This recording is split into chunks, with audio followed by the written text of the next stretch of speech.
हैदराबाद क्या कमाल का क्रिकेट खेल रही है। जिस तरह से अभिषेक शर्मा ने बल्लेबाजी की, 15 गेंदों में 50 रन की पारी आ गई थी, उसी की बदौलत आखिर में वो बहुत बड़ा डिफरेंस था। ओवरऑल क्लासन भी कंसिस्टेंट परफॉर्म करे। गेंदबाजी यूनिट जो हैदराबाद की है उसमें ऐसा लग रहा है कि एक्सपीरियंस बहुत ज्यादा नहीं है, लेकिन उनके पास स्किल है और स्किल का मुजाहरा दोबारा देखने को मिला। शिवांग कुमार बहुत ज्यादा प्रभावित कर रहे, लगातार गुगली डालते हैं और अच्छी बात है उनकी गुगली में वो फ्लैट ट्रेजेक्टरी के साथ लेंथ आगे भी डालते हैं। इस वजह से बल्लेबाजों को इनवाइट भी करते हैं कि भाई आप मारिए मुझे, और उसमें फंसाते हैं। और खास करके अगर ओवरसीज बल्लेबाज हो ना तो उसको तो बिल्कुल फंसाएंगे। क्लासन को भी गुगली में फंसाया था और फिर डेवल ब्रेविस को भी गुगली में फंसाया।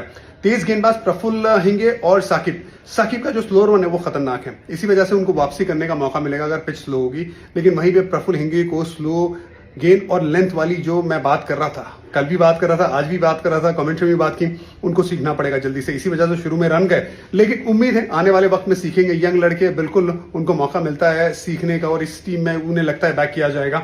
वहीं पे मलिंगा, अगर वो हाथ जो आम पाथवे है उनका बाहर की तरफ से आता है, अगर पिच में ड्राइनेस है ना तो फिर ये गेंदबाज बड़ा खतरनाक बन जाता है। तो उस लिहाज से उनकी भी गेंदबाजी बहुत अच्छी थी, लेकिन चेन्नई ने मौका दिया ना, चेन्नई ने बिल्कुल मौका दिया।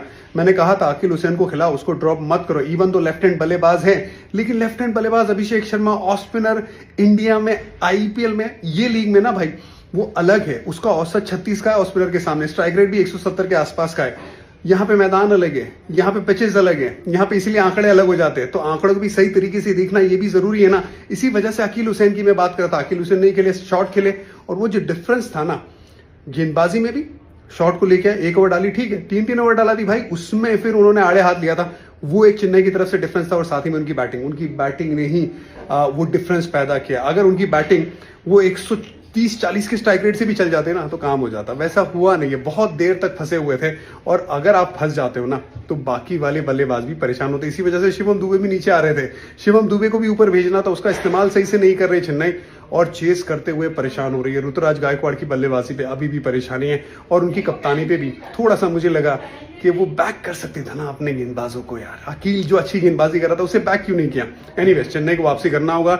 दिल्ली की क्या कमाल की जो मैच विनिंग इनिंग थी, उसमें ट्रिस्टन स्टब्स और साथ ही में डेविड मिलर आखिरी ओवर में इंतजार कर रहे थे कहां मुझे रिडम्पशन का मौका मिलेगा। रिडम्पशन का मौका मिला, लेकिन क्या गलती कर गया रजत पाटीदार। उमार शेफर्ड आखिरी ओवर डाल रहे थे, प्रेशर में लग रहे थे, पूरा फायदा उठाया। Well done. सनराइजर्स का सूर्य चढ़क में, बॉलिंग पूरी तरह से कायाकल्प गई है।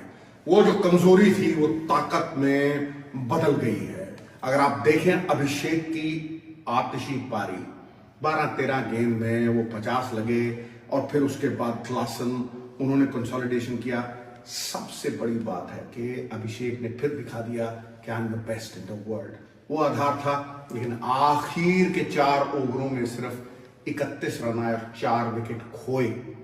वहां पे लिविंगस्टोन को लाना गलती थी, क्योंकि अगर आप हर्ष दुबे को लाते तो कंबोज उस एंगल पे डाल रहे थे जहां हर्ष दुबे रन भी बनाते और फिर गेंदबाजी करने आते। लेकिन अगर आप देखिए हिंगे ने आखिरी ओवर कितना कमाल का डाला, और वो भी उस मानसिक प्रबलता से कि पहले 3 में कुटाई हुई है।